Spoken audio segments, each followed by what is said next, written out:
नमस्कार दोस्तों, आज की इस वीडियो का टॉपिक बहुत ज्यादा इंपॉर्टेंट होने वाला है। अगर आप एसआईपी करते हो या फिर एसआईपी स्टार्ट करने का प्लान बना रहे हो तो ये वीडियो आपके लिए बहुत इंपॉर्टेंट होने वाला है, क्योंकि आज मैं आपको ऐसी 5 गलतियों के बारे में बताने वाला हूं जो साइलेंटली आपके पूरे फ्यूचर के रिटर्न्स को बर्बाद कर देती है। और सबसे बड़ी बात, 90% लोग ये गलती करते ही करते हैं और उन्हें पता भी नहीं चलता है। इसलिए वीडियो को लास्ट तक जरूर देखना, क्योंकि हो सकता है कि आप भी अभी ये गलती कर रहे होंगे। जिसमें से सबसे पहली और सबसे डेंजरस गलती एसआईपी को सेविंग समझ लेना।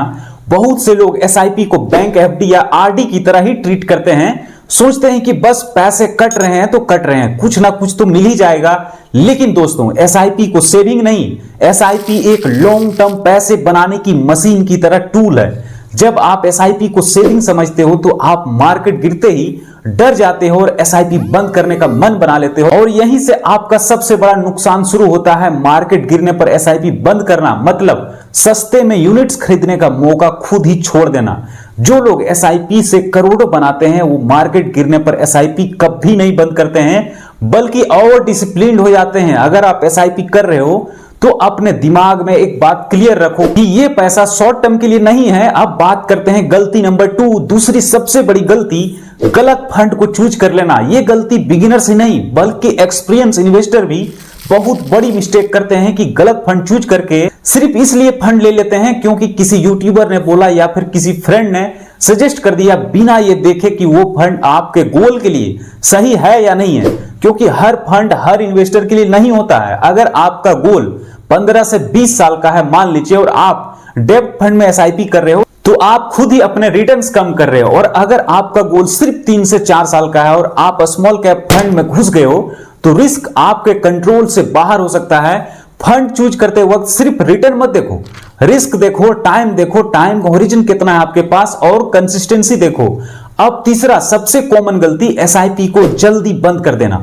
बहुत लोग एसआईपी शुरू तो कर देते हैं लेकिन 6 महीने या 1 साल के बाद बोलते हैं भाई कुछ खास रिटर्न नहीं दिख रहा है, और एसआईपी बंद कर देते हैं। जो कि इंडिया में ऑलमोस्ट 123% एसआईपी बंद हो जाता है। जितना खुलता है उससे ज्यादा रेशियो है कि उसका बंद हो जाना। एसआईपी का मैजिक शॉर्ट टर्म में नहीं, लॉन्ग टर्म में काम करता है। पहले 2 से 3 साल रिटर्न स्लो लगते हैं क्योंकि कंपाउंडिंग तब स्टार्ट होती है जब टाइम ज्यादा मिलता है। जो लोग एसआईपी 10 से 15 साल तक चलाते हैं वही रियल वेल्थ क्रिएट करते हैं। अगर आप 1 से 2 साल में रिजल्ट देखना चाहते हो तो एसआईपी आपके लिए नहीं है। यहां पर मैं आपसे एक छोटी सी रिक्वेस्ट करना चाहता हूं कि 2026 से पहले 1000 सब्सक्राइबर कंप्लीट करना है। बस 100 सब्सक्राइबर ही बचे हुए हैं। अगर आपको ये कंटेंट थोड़ा सा भी यूजफुल लग रहा है तो प्लीज चैनल को सब्सक्राइब कर लेना। आपका एक सब्सक्राइब हमें बहुत अच्छा कंटेंट लाने के लिए मोटिवेट करता है। चलिए अब बात करते हैं चौथी गलती की, एसआईपी के अमाउंट कभी भी इंक्रीज ना करना। बहुत से लोग एक बार एसआईपी स्टार्ट कर देते हैं,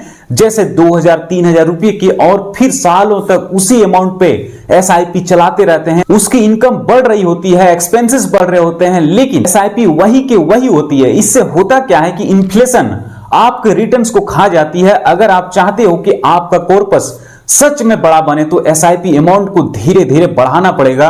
हर साल 10 से 15% की स्टेप अप एसआईपी करना बहुत पावरफुल स्मार्ट स्ट्रेटेजी है। इससे आप बिना प्रेशर का फ्यूचर में बहुत बड़ा अमाउंट क्रिएट कर सकते हो। और अब आती है 5वीं और सबसे इग्नोर करने वाली गलती, गोल क्लियर ना होना। बहुत लोग बस इसलिए एसआईपी करते हैं क्योंकि सब कर रहे होते हैं तो वो भी करना शुरू करते हैं। कोई क्लियर गोल नहीं होता, ना पता होता है कि ये पैसा किस चीज के लिए है, जैसे घर के लिए, बच्चों की पढ़ाई के लिए, या फिर रिटायरमेंट के लिए, या सिर्फ वेल्थ क्रिएशन के लिए। जब गोल क्लियर नहीं होता है तो डिसिप्लिन भी नहीं आता है, जिसके कारण से मार्केट गिरी तो एसआईपी बंद कर देते हैं, या कोई इमरजेंसी आई तो एसआईपी से पैसा निकाल लेते हैं। इसलिए एसआईपी स्टार्ट करने से पहले अपना गोल लिख लो, टाइम फ्रेम लिख लो और उसके अकॉर्डिंग फंड सिलेक्ट करो। अब थोड़ा सा सच सुन लो, एसआईपी कोई मैजिक स्कीम नहीं है, ना ही ओवरनाइट अमीर बनने का शॉर्टकट तरीका।